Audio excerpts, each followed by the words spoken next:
listeners. Welcome back. This is the 7Sage podcast. We usually give you tips and tricks and advice on the LSAT. This series is a little bit different. I think very exciting. We've got two 7Sage alums, instructors. Both of us use 7Sage and taught at 7Sage, who have now done law school, or at least a semester of law school. And we're back, ZeSean and Nicole, to share our stories and experiences of navigating 1L fall. We've got Berkeley, we've got Columbia, we've got, East Coast, West Coast, New York, San Francisco Bay Area. And we've got a lot of similarities and a couple differences. Today's episode is about recruiting, I believe, and also generally like mid-semester vibe. So we did an episode on orientation and pre-law school. We did an episode on midterms. And we did extracurriculars. Now we're doing something about hiring and recruiting.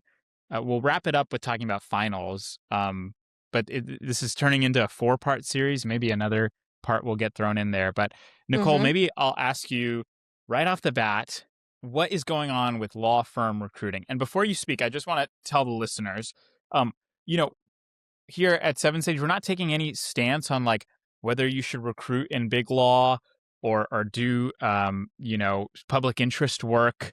I would say most of the students in the T14 are doing BigLaw recruiting. So many of you are interested in it. So we're going to talk about it. Nicole and I are both doing BigLaw recruiting. You listeners are allowed to have any sort of moral opinions about that. That's totally fair. Let us know in the comments. Now, even what I'll say is even those interested in public interest and social justice, as I am, are doing BigLaw recruiting initially because a lot of people go into it for a couple of years to pay off debt. Now, there's also public interest loan repayment programs.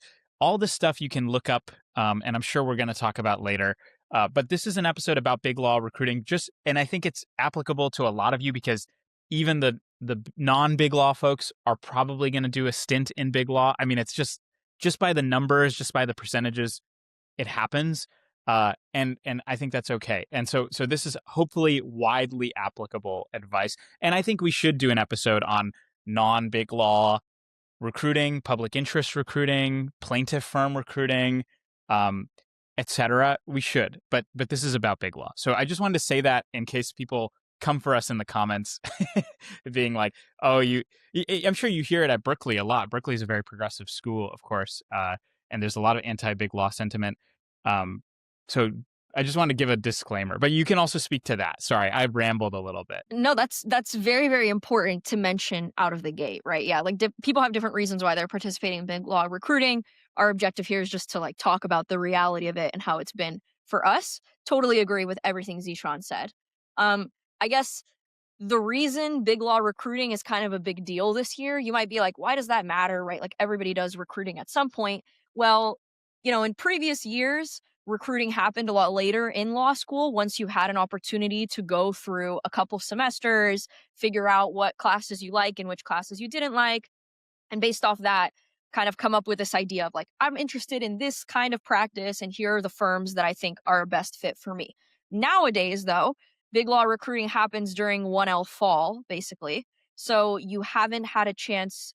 The only classes you've taken so far are the ones that are, assigned to you. You didn't get to pick them. And so at that point, halfway through the semester, you might have already figured out, like, I like this class more than this one. I'm into contracts. I hate CivPro, whatever.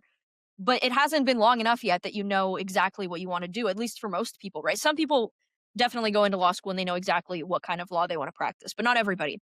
And so you're kind of forced to go through all this hiring stuff when you don't even really know what you want to do with your life 100%.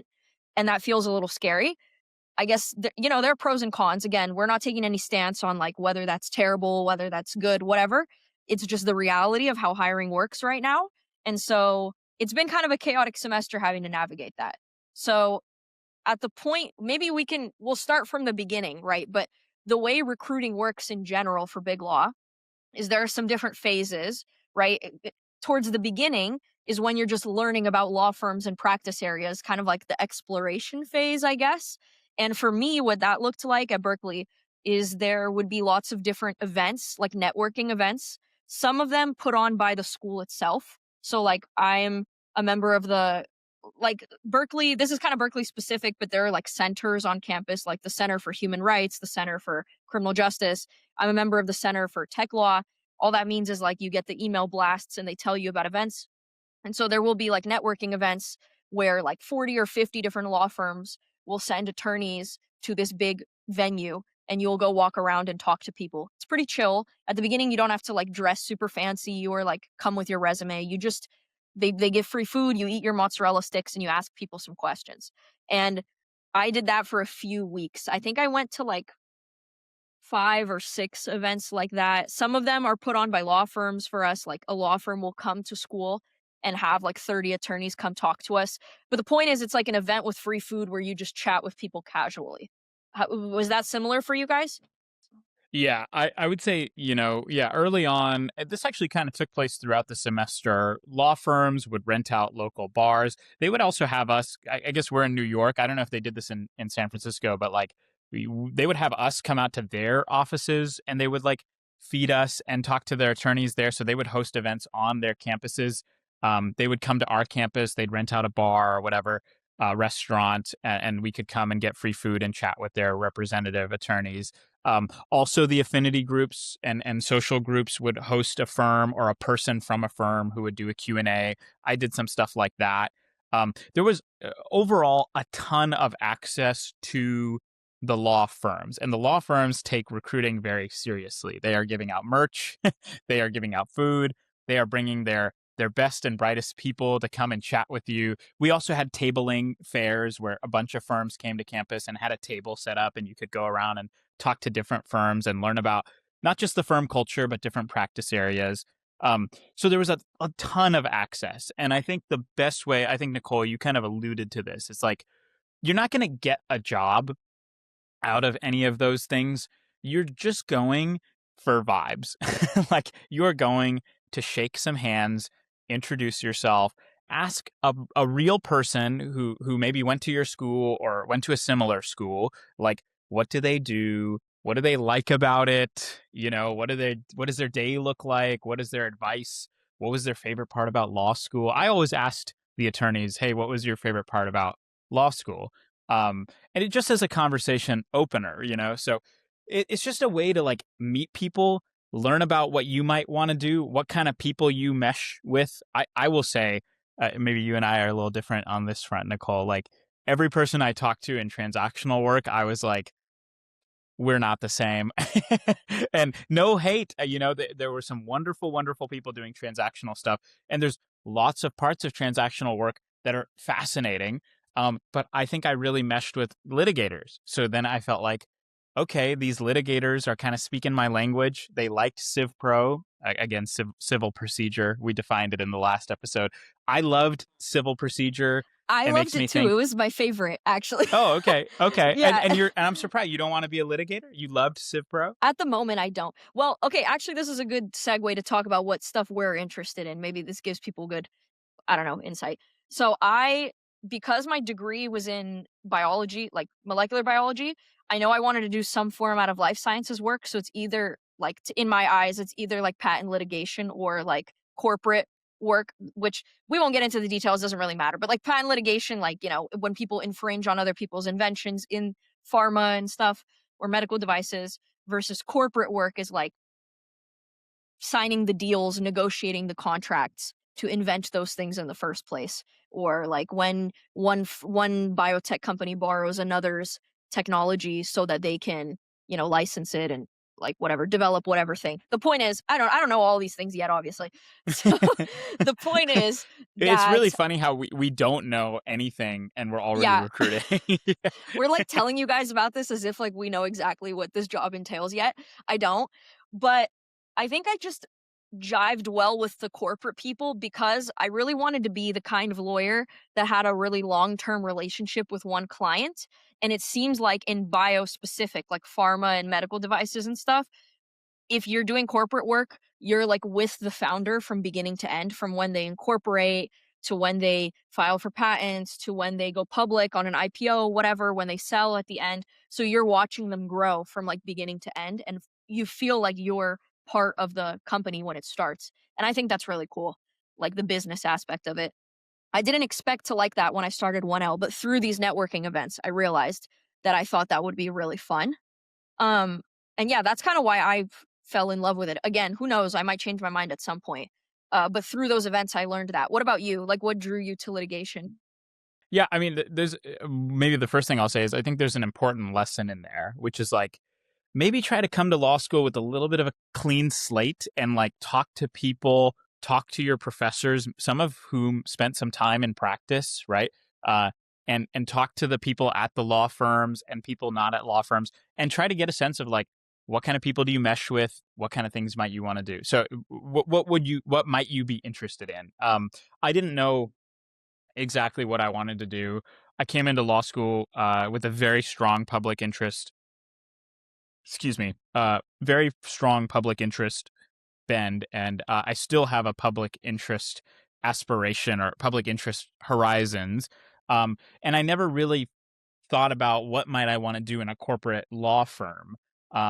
Although I knew that I would spend a couple years at least in a corporate firm, paying off debt and gaining experience. That's maybe my pathway. Many people are similar, um, but I learned like in taking civil procedure and talking to litigators that I think I really love legal research and writing. And the crafting of arguments and the idea of making oral arguments is exciting to me, and filing motions and passing around office memos. Um, I think the legal reasoning itself as like a discipline I find fascinating, and so it makes me think. Okay, well, I think I could do a career in like basically doing legal research to create arguments and weigh in on what might happen in a case and do oral arguments in front of judges, etc. I'm also exploring IP litigation as a maybe more narrow focus. I do have a science background, like you, Nicole, and so I'm thinking maybe it would be fun to litigate on issues relating to inventions, innovations, science. So I did apply to some firms in their patent litigation departments. Other firms I applied in just general litigation because they just had general litigation. Not every firm has a specialty patent litigation. Some firms only do patent litigation.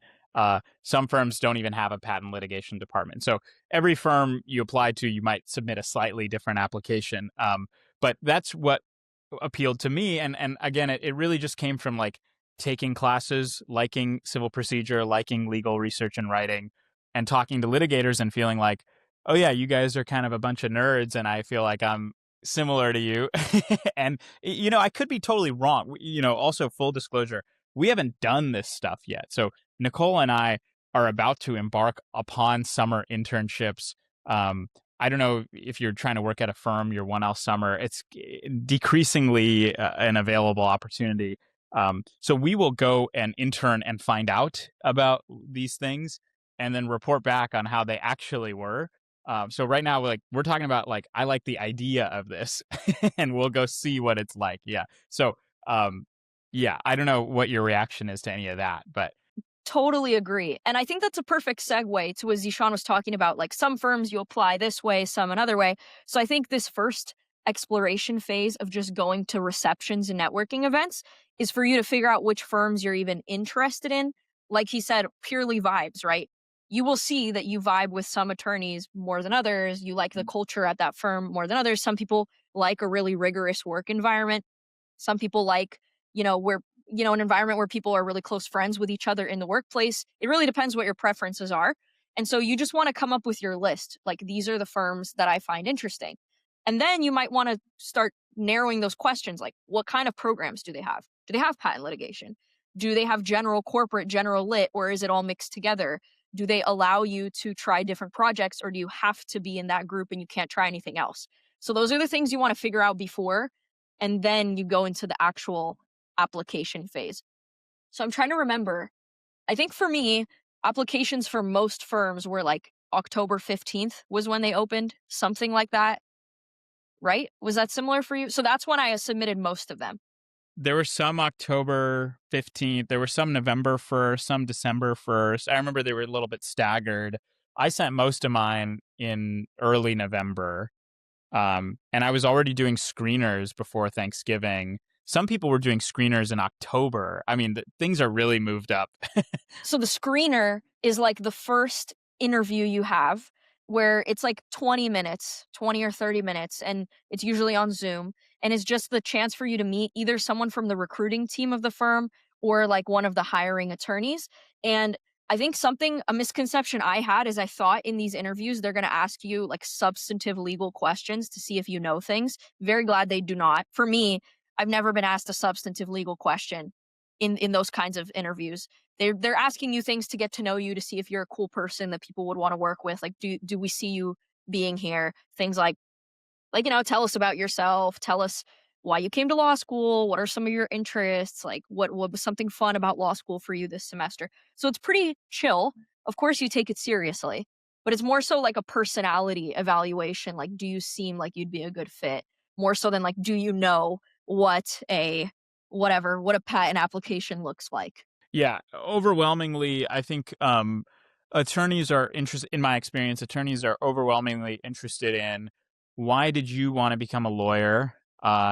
Why'd you go to law school, right? Especially if you did other things before law school. I certainly did other things, so they wanted to know why I transitioned into law, why I kind of changed disciplines. They maybe want to know about your background. They want to know why you're interested in their firm. So maybe doing a little bit of research on the particular firm and what you like about it, what makes it stand out. Maybe talking to people from your school who have gone to that firm or people who are currently at that firm. Um, they want to know about where you see yourself in 5 years. I've gotten that question. Um, yeah, what you're interested in, where you come from, why them, why you. Similar stuff to like how you sold yourself as a law school applicant. Now you're kind of doing that for a firm, you know. So, um overwhelmingly I think positive experiences. I've done one call. Have you done any callbacks? I've done one callback. Same. Um I've had and it one was so far. 2 hours. I met with I think 4 attorneys, 6 attorneys. There were like 20-minute chunks with a break in the middle. Um, that was a lot of the same, actually. I don't think I was necessarily grilled on anything super hardcore. I mean, they might ask you about a strength, a weakness. I've heard students get asked about, what's a case you've read in law school that you really enjoyed? Um, yeah, maybe that's as intense as it gets. So yeah, so you have your screener phase, you then go into callbacks, which again, just like the previous episode where we disclosed that we don't have grades yet, obviously we don't have like jobs yet. Like we're not committed to our jobs yet. Or Do I'm some assuming people in your school have offers? yes, they do. But Okay, yeah, same. Some do. yes, and I choose to not let that traumatize me too much. But to be fair, the people I know that have offers already have like very highly specialized experience. And so it makes sense to me that they already got an offer because they had experience in exactly the position that they want to get. So I was like, that makes sense. Maybe to round it out, I think it's like the beginning of the semester is like, and again, this might change next year, but our semesters were like, you go to events, you meet with firms, you let them buy you dinner. I went to, both big events and small events, like more intimate dinners with firms. Um, you apply, you do screeners, maybe you do a callback, and then everything is kind of contingent upon grades. Our grades are going to come out in the next couple weeks or so. Maybe by the time this episode drops, we'll know what our grades are. Then we're going to submit our grades to the firms. Then they're going to make final decisions about who they're going to bring on as summer associates. So it's an accelerated timeline. The benefit of it is that we're going to be done pretty soon. Our second semester of 1L, not to mention 2L and 3L, we're not going to really worry about recruiting much because it's so accelerated. Maybe the drawback was like we had to figure out internship stuff while also navigating the craziness of 1L, 1L fall. So it was a lot, and I think we're gonna come out like we're gonna be chilling after this. So I think actually a lot of firms will wrap up their recruiting soon.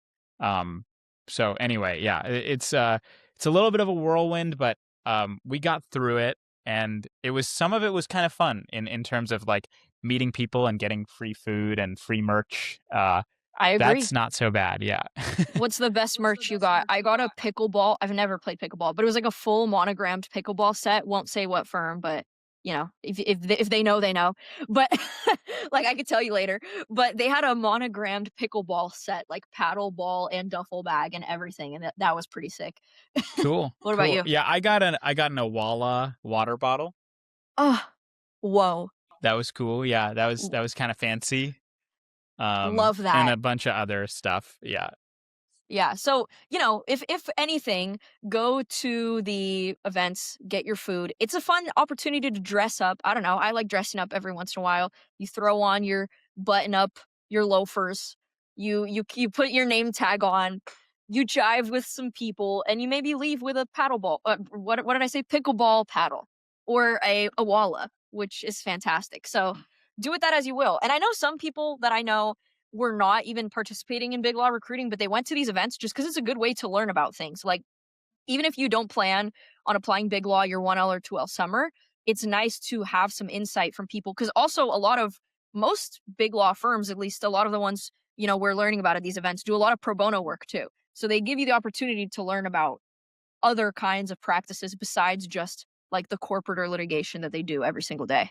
Yeah, I think that's huge advice to anybody listening to this. The firms take recruiting very seriously, and they spend a lot of money on recruiting, and they spend a lot of time on recruiting, and they're not discriminating against anybody. So even if you don't think you want to work at a firm, go to the event, meet with people, have their free food. They're doing it because they want to make an impression and get their name out there. You don't have to necessarily be sold on a given firm or sold on corporate practice or sold on anything. Just show up, and you take advantage of what they're offering. I think that's totally fine. And the firms at the most will take down your email. But otherwise, there's no obligation to apply or even take an offer, let alone take an offer with them. It's pretty chill, I will say, in my experience. I agree. And on the flip side, too, like, it's not a huge obligation for you, and it's not a huge obligation for them. I don't know how to phrase it, but some people think you're going to these events like it's your interview already, but it's not, right? It's purely casual. So don't worry about sounding like you know everything when you show up to this event and chat with an attorney. To be fair, they're probably seeing, tens, maybe even 100 students just at that event in that one day. So it's not like they're going to say, oh, ZeSean, he didn't know the name of our IP Lit department. He didn't know the corporate partner's name, right? It's not like that. They're just there to talk to you, and they have fun there too. So you just take it as what it is, purely a learning experience and nothing too stressful. That maybe reminds me, a piece of advice I'll share is don't be the person who goes up to the recruiter and tries to command as much of their time as possible and bombards them with a million questions. Again, if you have a question or two, go ahead and ask it, make an introduction. That's all great. Take their email, take their business card. All of that is fine. But, don't overwhelm them. They're people too, and they are looking for personality fits. And so you don't think that you're going to beat out the competition at this casual recruiting event. You just want to go up and be a nice person and maybe ask a question if you have a question. But if you don't have a question, you don't have to ask one. Certainly ask questions in your interviews, but at a recruiting event where they're giving out food and cookies, and you don't have to go up and ask a ton of questions. Certainly don't be the person who goes up and talks to the person for 30 minutes, 45 minutes, an hour, bombarding them with questions to show how serious you are. That kind of thing will backfire. This is maybe general advice for law school as well. Don't be the type of person who goes up to your professors and bombards them with a million questions. They're people. After they're done teaching, they might want to go home. They have office hours. Go to their office. I'm saying interact with your professors. Make a connection. Introduce yourself. Ask questions if you have them. But don't think that you getting more face time with them is the route to your success, or preventing other students from getting face time is not a route to success. So anyway, just don't be overwhelming, but be sincere, be curious, be accommodating, be nice. I don't know if I said that well, but you get what I'm saying, Nicole. Yeah. I totally agree. And I will say, I know we're close to time. We'll transition this in a moment to a future episode, but I was that person in high school. I don't want to, I'm not a gunner. I'm going to say this now. I am not a gunner. I don't What's a identify as a gunner, gunner. Nicole? But maybe we'll define it. Well, I think, how do you even put it into words? Like, it's just like the kind of people in class that, how would you define it? I don't know. I think there's different people mean different things when they say that. One type of gunner is just someone who's very committed, maybe raises their hand in class, speaks a lot in class, does all the reading, sits in the front row, goes to office hours a lot. There's one type of gunner, and maybe that type of gunner is mostly harmless. There's another type of gunner who wants to always show off about how smart they are. That's what I was Maybe thinking. Yeah. right, maybe wants to try to dunk on the professor. There's certain types of maybe folks who want to criticize a professor's point or critique a professor's point or argue with a professor. Again, a little bit of disagreement is healthy, but I think trying to one up or be rude about something, maybe that's another type of gunner. Anyway, So, yeah, there's yeah. different types. People mean different things. Yeah, yeah. Okay, so I meant the latter. Okay, yeah, I yeah. will say that I'm not one of those gunners. I will say, yes, I am the sit in the front row. I have my reasons. People's screens distract me. Anyways, I do raise my hand. That was going to be my point, was that in high school, I used to raise my hand a lot, and in undergrad, and I would be like that annoying person that asks a lot of questions. Clearly, I'm like yapping on this podcast a lot. So I learned in law school that just because you ask like a million questions is not does not actually mean you're going to suddenly be the smartest person and know everything.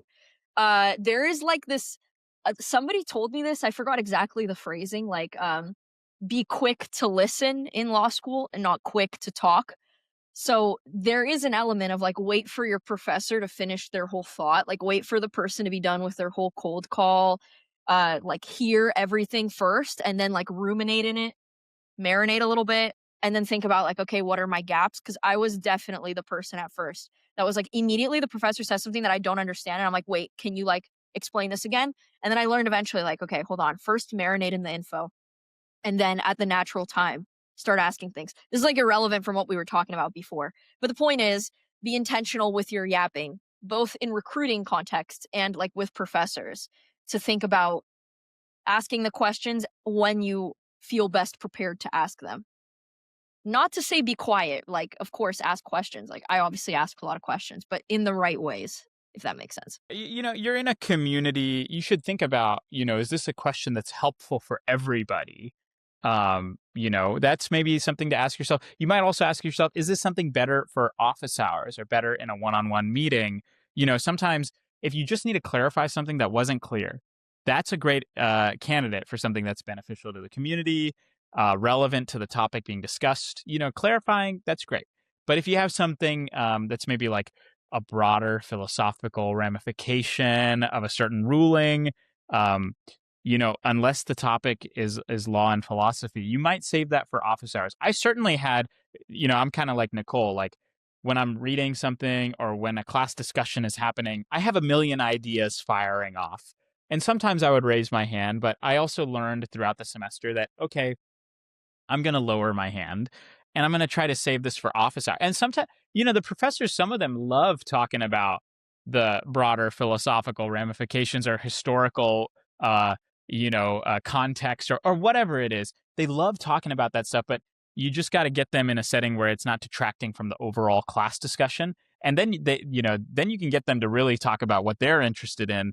That's a great way to make a connection. But anyway, all is to say, like, just ask yourself, does everybody need to hear this? Am I trying to show how smart I am, or do I genuinely not understand? And sometimes, we're all human. We want to show that we're capable and smart. We want the professor to like us. So just utilize the context accordingly. If it's class, stick to class stuff. But if it's office hours, sure, experiment. But if other people are in office hours, let them talk too.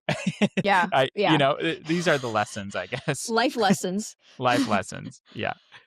Awesome. Well, seems like we talked about recruiting in general, also talked a little bit about just like behavior at receptions and in office hours and in class. Seems like this would be a good place to break for the next, possibly last episode of this 1L series, where we're going to talk about finals. We could talk more about office hours there and maybe how to use them effectively. But yeah, hopefully you guys got some fun info about 1L during this session. Make sure you like, comment, and subscribe, and tune in to 7Sage's other LSAT related preparatory stuff, law school admissions, so you can join the 1L journey too. And yeah, we'll see you next time.